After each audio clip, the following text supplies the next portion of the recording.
Amados irmãos, amadas irmãs, querido amigo, querida amiga, Bien-aimés frères, bien-aimées sœurs, chers amis, soyez les bienvenus à un nouveau tutoriel de la nourriture quotidienne.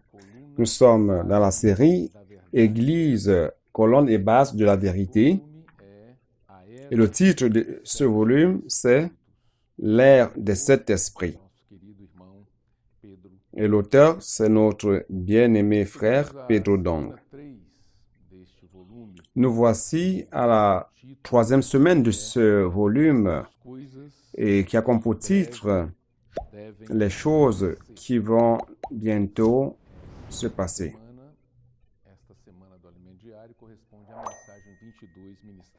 Cette semaine de la nourriture quotidienne correspond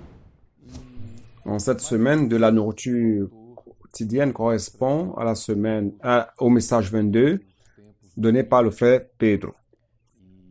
Une fois de plus, l'auteur nous montre que nous sommes en train de vivre les temps de la fin. Et pour ce moment spécial, Dieu a une parole spéciale pour nous, une parole qui nous touche, une parole qui nous prépare davantage afin d'accomplir sa volonté, afin de coopérer avec lui dans l'avancée de son œuvre et accomplir sa volonté. Donc, nous devons remercier Dieu pour le fait que nous sommes vivants en ce temps de conclusion, ce temps de consommation. Et après cette ère, nous allons donc avoir le retour du Seigneur. Donc, son avènement est proche. Le Seigneur, dans ce contexte de 1 et 2 Timothée, qui est la base de notre étude, Église, colonne et base de la vérité, il nous ouvre aussi le livre d'Apocalypse. Un livre qui traite aussi des choses, des temps de la fin. Nous rendons grâce à Dieu pour ce livre merveilleux.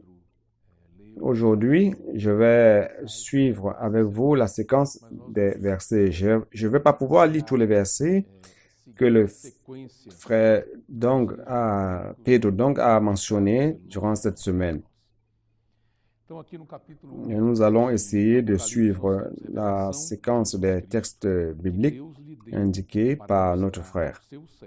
Donc, ici au chapitre 1 d'Apocalypse, nous avons révélation de Jésus-Christ que Dieu lui a donné pour montrer à ses serviteurs les choses qui doivent arriver bientôt et qu'il a fait connaître par l'envoi de son ange à son serviteur Jean, lequel a attesté la parole de Dieu et le témoignage de Jésus-Christ, tout ce qu'il a vu. Rendons grâce à Dieu, n'est-ce pas? Verset 3, heureux celui qui lit et ceux qui entendent les paroles de la prophétie et qui gardent les choses qui sont écrites, car le temps est proche. Dans le commentaire que nous avons fait au début, le Seigneur nous ouvre sa révélation dans le livre d'Apocalypse. Nous vivons aujourd'hui les temps de la fin. Le verset 11 dit, « Qui disait ce que tu vois, écris-le dans un livre, et envoie-le aux 7 églises, à Éphèse, à Smyrne, à Pergame, à Thyatire, à Sardes, à Philadelphie et à Laodicée. » Il est intéressant de voir qu'on lui a demandé d'écrire à cette église et juste après le nom des villes. Ici, cela montre que l'église n'a pas besoin d'un autre nom. Elle doit prendre tout simplement le nom de la ville. Donc, l'église est composée de tous les enfants de Dieu qui sont sur la terre, sur son aspect universel. Mais dans sa manifestation pratique, c'est dans chaque ville. Aujourd'hui, je suis à São Paulo, je suis de l'église de São Paulo avec les frères. Donc, on n'a pas besoin d'avoir un autre nom. Parfois, les gens exigent qu'il y ait un nom, mais la Bible ne donne pas cette indication. Donc, le nom de l'église, c'est le nom de la ville. Ça, c'est la base de notre unité, une base solide. Et aussi, sur cette base, nous pouvons recevoir la révélation de l'Esprit Saint. L'Esprit Saint peut envoyer ses lettres, peut nous ouvrir son cœur, ouvrir ses cœurs aux églises à partir de cette base de l'unité. C'est-à-dire que tous les enfants de Dieu sont représentés dans ces 7 églises, ces 7 villes. C'était les villes de l'Asie mineure. Donc, les églises étaient établies dans ces villes-là. On va au chapitre 4 de l'Apocalypse, verset 1. Après cela, je regardai et voici, une porte était ouverte dans le ciel. La première voix que j'avais entendue, comme le son d'une trompette, et qui me parlait, dit, « Monte ici, et je te ferai voir ce qui doit arriver dans la suite. » Nous rendons grâce à Dieu. L'Esprit veut nous révéler non seulement ce que nous avons déjà vu jusqu'à présent, mais ce qui se passera par la suite. Et Jean a été un serviteur de Dieu utilisé par lui pour nous apporter cette révélation. Nous avons principalement 3 serviteurs que Dieu a utilisés tout au long de l'histoire de l'humanité. Nous pouvons dire cela, n'est-ce pas, pour nous apporter sa révélation et nous apporter son plan. Donc, une de ces personnes, c'est Moïse. Moïse, dans l'Ancien Testament, a reçu la révélation de tout le plan de Dieu, de toute l'économie de Dieu. Tout le dessein de Dieu lui a été révélé. Et pour cela, Dieu a invité Moïse à aller sur la montagne. Il est monté jusqu'au mont Sinaï. C'est là que Dieu lui a donné les lois, les 10 commandements. Et cela a été la base que tout le peuple d'Israël devait suivre pour faire la volonté de Dieu. Dieu a aussi révélé à Moïse le modèle du tabernacle qui représente le plan de Dieu dans l'Ancien Testament. Ce tabernacle serait monté dans le désert, représentant l'œuvre de Dieu au milieu de son peuple dans l'Ancien Testament. Et dans le Nouveau Testament, nous avons l'apôtre Paul qui a aussi reçu la révélation de toute l'économie du Nouveau Testament, l'économie néo-testamentaire. Nous rendons grâce à Dieu car Paul, avec fidélité, a transmis toute cette parole, toute cette charge, toute cette vision, il nous l'a transmis. Dieu a beaucoup utilisé l'apôtre Paul et l'utilise encore jusqu'à aujourd'hui. Mais Dieu voulait révéler quelque chose de plus, des choses qui sont liées à notre vie, non seulement d'aujourd'hui, mais aussi après toute chose. C'est pour cela qu'il a suscité Jean. Jean a été suscité par le Seigneur pour nous apporter la révélation par rapport au temps de la fin. C'est pour cela que nous sommes en train d'étudier le livre d'Apocalypse maintenant. Jean, réellement, est monté. Il a pu avoir ces visions que nous allons voir tout au long de cette semaine. Et après, on va continuer encore à les voir. Et l'auteur, pour nous aider à mieux comprendre les révélations que nous recevons dans l'Apocalypse, nous a amené vers le psaume 2, où il s'agit d'une manière d'aborder dont l'auteur veut nous aider à voir comment le livre d'Apocalypse est précieux. Beaucoup de personnes ont peur de ce livre et ne l'ouvrent même pas parce qu'ils ont peur, Mais c'est un livre qui est très précieux. Pour mieux comprendre le contenu de ce livre, nous voyons le psaume 2. Et pour nous, le psaume était considéré comme un livre de poésie, tout simplement. Il y a quelque temps de cela, considérait les psaumes comme un livre poétique. Mais c'est aussi un livre prophétique. Ça contient des paroles qui ont été révélées par Dieu dans le sens prophétique, des choses qui vont se passer et qui sont en train de se passer. Dans le chapitre 2, le psaume dit ceci: pourquoi ce tumulte parmi les nations, ces vaines pensées parmi les peuples? Pourquoi les rois de la terre se soulèvent-ils et les princes se liguent-ils avec eux contre l'Éternel et contre son nom? Cette chose de rébellion contre Dieu, c'est une chose ancienne. Ça a en fait commencé avec Lucifer, un ange de lumière, et qui est devenu Satan, l'adversaire de Dieu, un opposant à Dieu. En fait, il a poussé l'homme à s'opposer à Dieu. Et le plus grand homme qui a suivi cette opposition instigée par Satan, c'était Nimrod. Le chapitre 10 de Genèse, nous voyons cela. Donc, à partir de là, les hommes ont cherché à vivre de manière loin de Dieu, à vivre loin de Dieu, avoir une autorité qui n'est pas l'autorité divine, l'autorité de Dieu.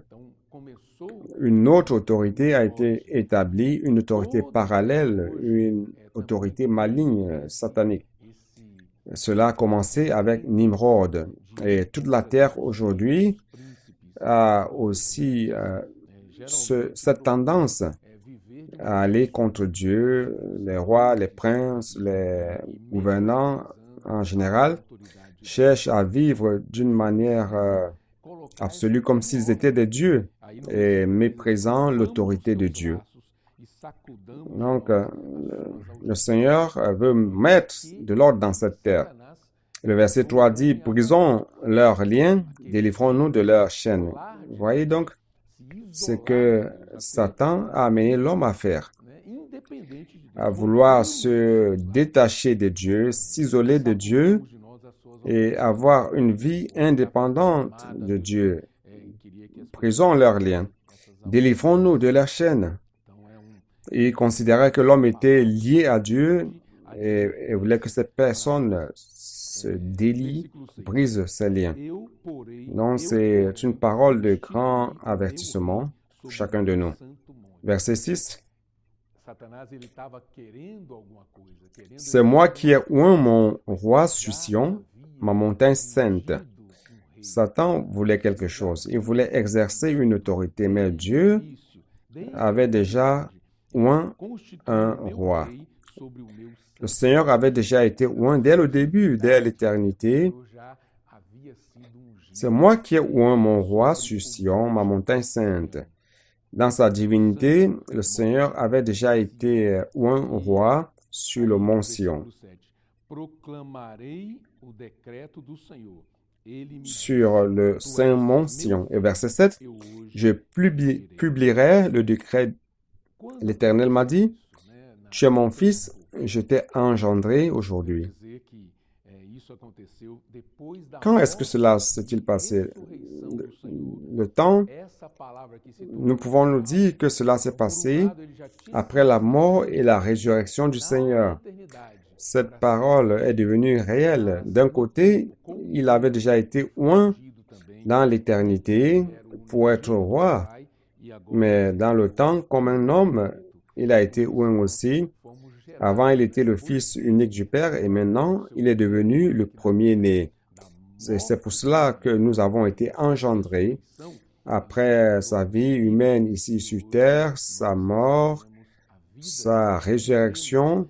Il est devenu l'Esprit et aujourd'hui, nous recevons sa vie. Nous qui croyons, nous recevons sa vie en nous. Nous le recevons à l'intérieur de nous. Nous recevons sa vie à l'intérieur de nous. Dieu soit loué, ce Seigneur est merveilleux.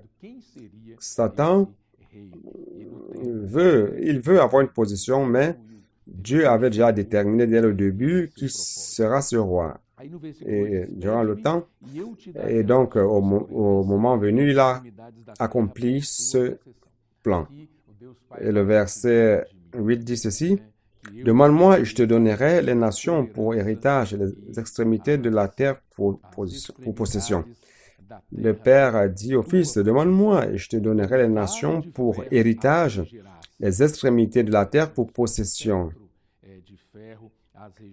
Tu les briseras avec une verge de fer. Il y a certaines versions qui parlent de sceptre de fer. Tu les briseras tu les briseras avec une verge de fer et tu les briseras comme un vase d'un potier. Et maintenant, roi, conduisez-vous avec sagesse, juge de la terre. Recevez instruction, servez l'Éternel avec crainte et réjouissez-vous avec tremblement.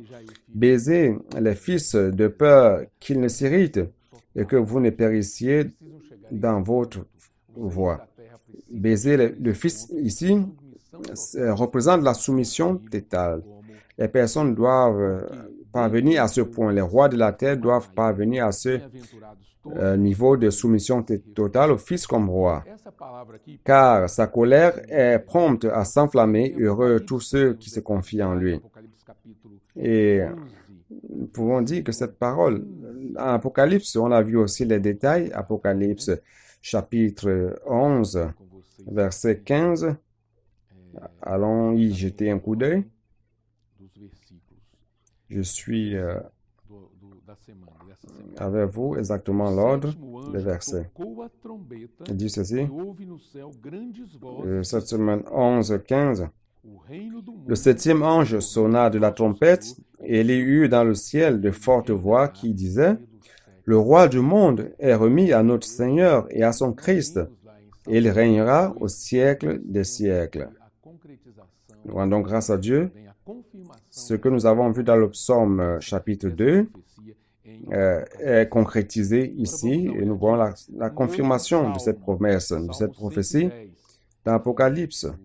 Maintenant, allons jeter un coup d'œil dans un autre psaume, le psaume 110, que l'Esprit nous a aussi ouvert.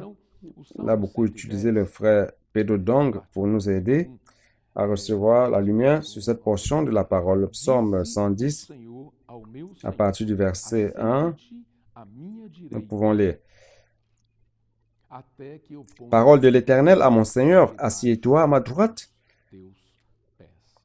jusqu'à ce que je fasse de tes ennemis ton marchepied. Vous savez, cela est possible. Ce n'est pas par notre force ou par notre capacité. Dieu veut nous utiliser à coopérer avec lui pour accomplir cette parole, mettant tous les ennemis sous les pieds du Seigneur, comme marchepied du Seigneur. Cela est possible, car aujourd'hui, nous avons l'action des sept esprits, c'est-à-dire que l'esprit agissant dans sa plénitude, dans sa force totale. Nous avons maintenant cet esprit agissant et c'est totalement possible l'accomplissement de cette parole. Nous devons laisser l'esprit agir en nous. Nous devons nous rendre à lui et laisser le Seigneur continuer à accomplir ce travail dans notre vie avec force totale. Nous n'allons pas résister à l'action de l'esprit. Verset 2.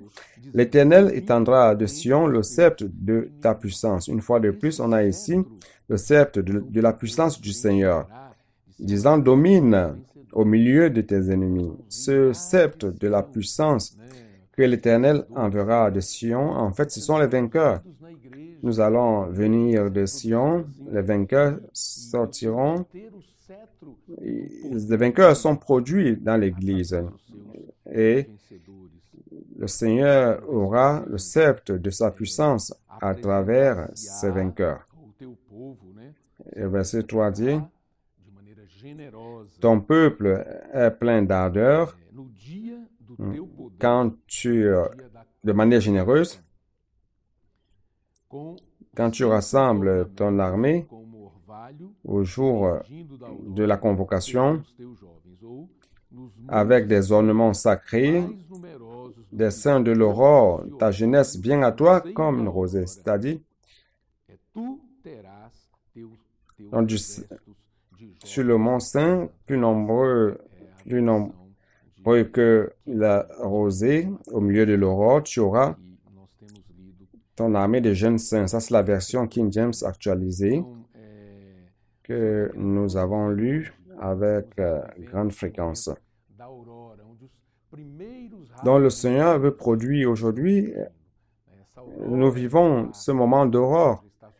Le Seigneur est en train d'agir et les premiers rayons de lumière apparaissent.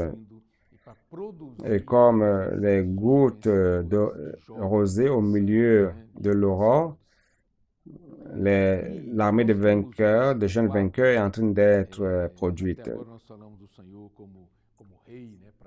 Nous avons au verset 4, jusqu'à présent, nous avions parlé du Seigneur comme roi, qui doit régner, qui doit gouverner, etc. Tant dans le psaume 2 que dans le psaume 110 du verset 1 au verset 3. Mais à partir du verset 4, il y a quelque chose de très précieux qui nous a beaucoup aidé et qui va encore nous aider durant cette semaine. Il dit ceci: l'Éternel l'a juré et il ne s'en repentira point. Tu es sacrificateur pour toujours, selon la manière ou selon l'ordre de Melchizedek.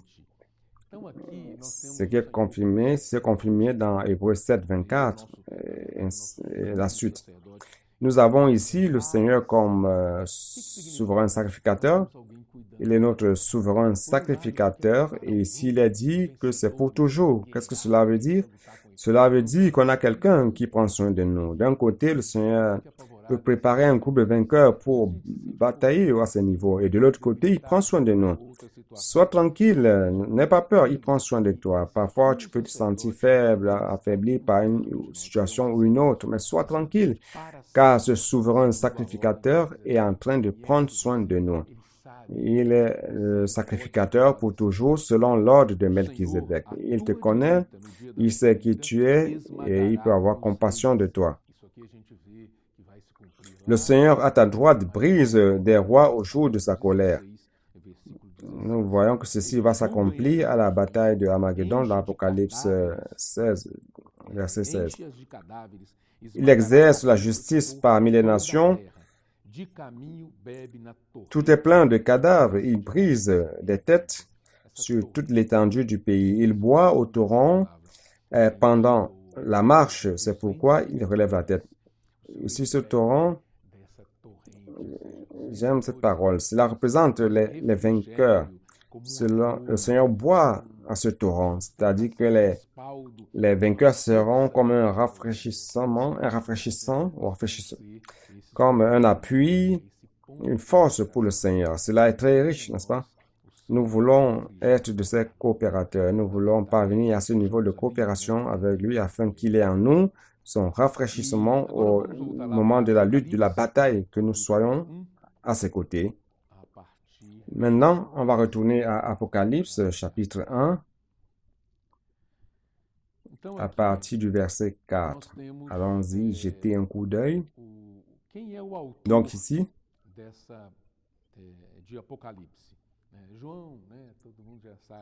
qui est l'auteur de Apocalypse? Jean, n'est-ce pas? Tout le monde le sait. Jean a écrit Apocalypse et tout cela. Mais ici, on a le véritable auteur de cette révélation du livre d'Apocalypse. Ici, il dit, Jean aux 7 églises qui sont en Asie, que la grâce et la paix vous soient données de la part de celui qui est, qui était et qui vient, et de la part de 7 esprits qui sont devant son trône. Alors, qui est l'auteur de l'Apocalypse, du livre d'Apocalypse? C'est Dieu lui-même, le Dieu triunitaire. Celui qui est, qui était et qui vient, c'est notre Dieu qui est éternel. Ce Dieu, c'est le Père, il est le « Je suis » qui est dans Exode 3, 14. Lorsque Moïse a demandé à Dieu, lorsque Pharaon me demandera qui est l'Éternel, il a dit, tu diras à Pharaon, je suis celui qui est. Donc, il est éternel, d'éternité en éternité. Ici, c'est notre base solide. C'est la base solide de notre vie aujourd'hui, de notre vie d'église. Si vous avez cette base solide qui est Dieu, Dieu qui existe d'éternité en éternité, c'est lui qui te soutient, qui me soutient, qui soutient ton église et il soutient son œuvre sur la terre. Nous devons avoir cette base solide. Il n'y a aucun problème. Il est avant toute chose. Il est éternel. Il est merveilleux, n'est-ce pas? Ça, c'est notre Dieu. Et ici, de la part de Jésus-Christ, non, pardon, de la part de cet esprit qui sont devant son trône. Ici, l'ordre a changé. On parle du Père, du Fils et de l'Esprit, mais ici, l'ordre a changé car nous sommes au temps de l'Esprit. Ce temps de la fin, c'est le temps où l'Esprit agit d'une manière forte, d'une manière intense, dans sa force totale. Donc, de la part de cet esprit. Ici, l'esprit, il dit qu'ils sont devant son trône. C'est-à-dire qu'ils sont là comme serviteurs. Ils sont là pour servir. Voyez donc quelle chose précieuse nous avons là. Cela nous ramène à Genèse 24, où Abraham a envoyé son serviteur trouver une fiancée pour son fils. Donc, le serviteur le plus ancien de la maison, en fait, représente l'esprit qui était au service du Père pour préparer une fiancée au fils. Donc, l'esprit ici est dans cette position de serviteur et de la part de Jésus-Christ. Nous ne devons pas oublier le Fils, bien qu'il soit cité en troisième position, mais s'il dit de la part de Jésus-Christ, le fidèle témoin, dont le Fils est tout, il est la raison de notre existence. Il est la raison de la vie d'Église, c'est grâce à lui, à sa soumission, à son obéissance totale, que l'Église a été produite, dont nous lui devons tout. Tout existe à cause de lui. Il est le témoin fidèle, c'est-à-dire que pour Dieu, il est le témoin fidèle. Et aussi par rapport à l'Église, il est le premier-né d'entre les morts. Et aussi par rapport aux nations, au monde, par rapport au roi, il est le souverain des rois de la terre. Donc ce Fils est tout. Il est tout simplement merveilleux. Et nous ne devons pas l'oublier. D'ici peu, je vais vous citer certains textes bibliques qui nous amènent à apprécier chaque fois plus l'œuvre du Fils, l'œuvre qu'il a accomplie pour nous. C'est lui qui nous aime et qui nous a délivrés de nos péchés par son sang et qui a fait de nous un royaume de sacrificateurs pour Dieu son Père. Et ceci signifie que d'un côté, nous sommes rois et de l'autre côté, nous avons été produits pour servir Dieu le Père. À lui la gloire et la puissance au siècle des siècles. Amen. Voici, il vient avec les nuées et tout œil le verra, même ceux qui l'ont percé. Et toutes les tribus de la terre se lamenteront à cause de lui. Oui, Amen. Ici, il vous dit, tout œil le verra. On l'a vu dans Actes, dans Matthieu. Vous pouvez voir avec calme, tout œil le verra. Ceux qui ont percé le Seigneur le verront. Le verset 8, je suis l'alpha et l'oméga, dit le Seigneur, Dieu, celui qui est, qui était et qui vient, le Tout-Puissant. Une fois de plus ici, nous voyons la grandeur de notre Seigneur. Il est le premier, il a tout commencé, il est l'alpha, et il est aussi le dernier, l'oméga. Et il va conclure toute l'œuvre qu'il a commencée. Dans Hébreux 1, vous voyez en détail la valeur du Fils. La valeur de l'œuvre de ce Seigneur si précieux. Qui il est, en fait? Il est l'empreinte exacte du Père. Colossiens chapitre 1 dit aussi qu'il est tout, avant tout, il existe en lui, tout subsiste. Il est le premier, il est le dernier. Ce Seigneur est merveilleux. Alors maintenant, il y a une autre partie de cette semaine qui parle des 4 grandes visions que nous trouvons dans Apocalypse. Pour comprendre le livre d'Apocalypse, nous devons avoir la perception de ce qui nous apporte quatre grandes visions. La première vision, c'est Christ dans son humanité prenant soin des églises. Cela est très important. Et Christ prenant soin des églises. Et il faisait cela dans son humanité. C'est du chapitre 1 jusqu'au chapitre 3. C'est une section qui traite de ce sujet d'Apocalypse. Apocalypse 1 jusqu'à Apocalypse 3. La deuxième vision, c'est le destin du monde. Ce qui va se passer avec le monde, ça va du chapitre 4 au chapitre 16 d'Apocalypse. La troisième grande vision, c'est celle de la grande Babylone.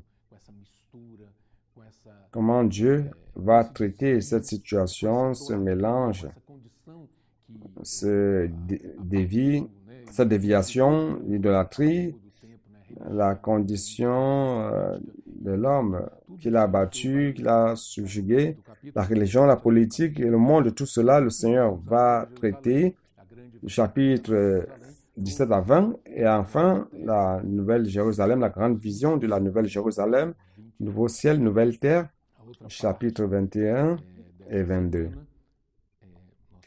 Une autre partie de cette semaine, nous pouvons voir cela au verset 19 de l'Apocalypse 1.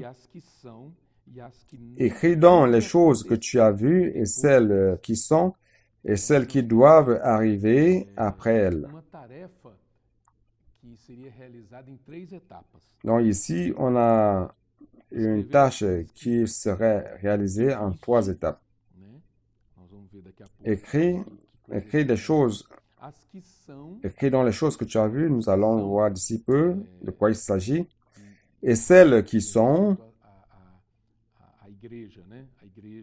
c'est par rapport à l'Église, n'est-ce pas? L'Église aujourd'hui, et c'est quelque chose qui est encore en marche, et celles qui doivent arriver après elle.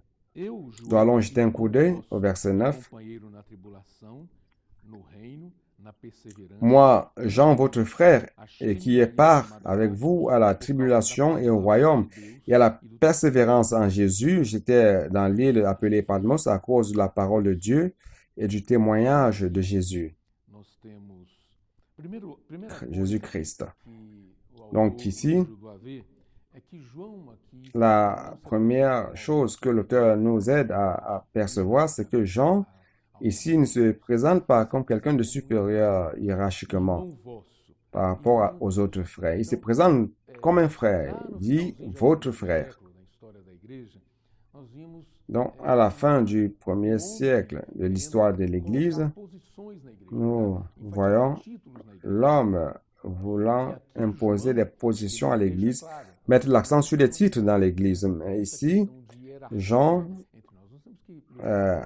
sans ambigu, il dit, nous sommes des frères, il n'y a pas d'hiérarchie qui tienne, nous ne voulons pas des positions dans l'Église. Dans l'Église, nous sommes tous des frères et nous devons bien prendre soin les uns des autres, nous soumettre les uns aux autres, prenant soin des uns des autres avec la plus grande douceur et compagnons où, dans la tribulation, nous rendons grâce à Dieu car nous avons des compagnons qui coopèrent avec nous, des personnes qui nous aident durant les moments de tribulation. Et la tribulation, ce n'est pas à cause de nos erreurs et nos fautes, mais c'est parce que nous voulons faire la volonté de Dieu, nous voulons coopérer avec Dieu dans sa volonté, et à cause de cela, nous traversons des situations de tribulation. Dans le royaume, beaucoup de gens n'accordent pas l'importance au royaume, et nous rendons grâce à Dieu car il nous a révélé cela. On doit mettre l'accent sur ce sujet. L'Église n'a pas une fin en soi. Nous voulons rien avec le Seigneur et lui offrir un royaume, un gouvernement, rétablir son gouvernement ici sur terre et dans la persévérance en Jésus. Ici, nous savons que durant notre service au Seigneur, principalement avec les frères, on a beaucoup de difficultés et le plus souvent, il nous manque de la patience et de la persévérance. Nous devons avoir de la persévérance en Jésus. Le calme, la patience, coopérons les uns avec les autres. Soumettons-nous les uns aux autres. Soyons simples et obéissants à la parole prophétique que le Seigneur nous a donnée afin de faire sa volonté. Sortons pour contacter les personnes et prêcher l'Évangile. Puis-je prier pour vous, leur apportant des livres, laissant les paroles entre les mains et faisons cela. Il y a des choses qui vont conspirer contre nous. À tout moment, à tout temps, nous sommes attaqués par Satan, par l'ennemi, par le monde. Et nous avons besoin de ce moment de persévérance et de plus grands soins les uns envers les autres. En Jésus, je me trouvais sur l'île appelée Patmos, dans l'île appelée Patmos. Le monde n'a rien à voir avec nous. Bien au contraire, il veut voir notre destruction. Ici, nous voyons quelqu'un qui a été exilé. Le monde est comme cela. Si vous êtes bien reçu, bien accueilli par le monde, alors attention, car si vous avez cet attrait pour le monde, ça veut dire que vous êtes du monde. Quand nous sommes du Seigneur, en fait, le monde nous haït. Nous voyons cela clairement dans l'évangile de Jean. Ici, nous voyons quelqu'un qui a été exilé sur l'île de Patmos à cause de la parole de Dieu et du témoignage de Jésus. Je fus ravi en esprit. Cela est très important. Nous devons apprendre à vivre par l'esprit. Au jour du Seigneur, j'entendis derrière moi une voix forte comme le son d'une trompette qui disait: ce que tu vois, écris-le dans un livre et envoie-le aux 7 églises. 12, je me retournai pour connaître quelle était la voix qui me parlait et après m'être retourné, je vis 7 chandeliers d'or. Nous voyons, durant les moments de ténèbres intenses, qu'est-ce que nous avons? 7 chandeliers d'or, c'est-à-dire l'Église brillant dans ce monde ténébreux. Que nous puissions faire part de ce groupe brillant dans ce monde ténébreux, faisant la différence. Et au milieu de 7 chandeliers, quelqu'un qui ressemblait à un fils d'homme vêtu d'une longue robe et ayant une ceinture d'or sur la poitrine. Sa tête et ses cheveux étaient blancs comme de la laine blanche. Ici, nous voyons verset 13, Seigneur comme souverain sacrificateur prenant soin de nous. Verset 14, sa tête et ses cheveux étaient blancs comme de la laine blanche, comme de la neige. Les yeux étaient comme une flamme de feu. Ses pieds étaient semblables à des lérins ardents, comme s'il lui était embrasé par une fournaise, et sa voix était comme le bruit des grands eaux. Il avait dans sa main 7 étoiles. Que sont ces 7 étoiles? Et de sa bouche sortait une épée aiguë à 2 tranchants, et son visage était comme le soleil. Brille, comme le soleil lorsqu'il brille dans sa force.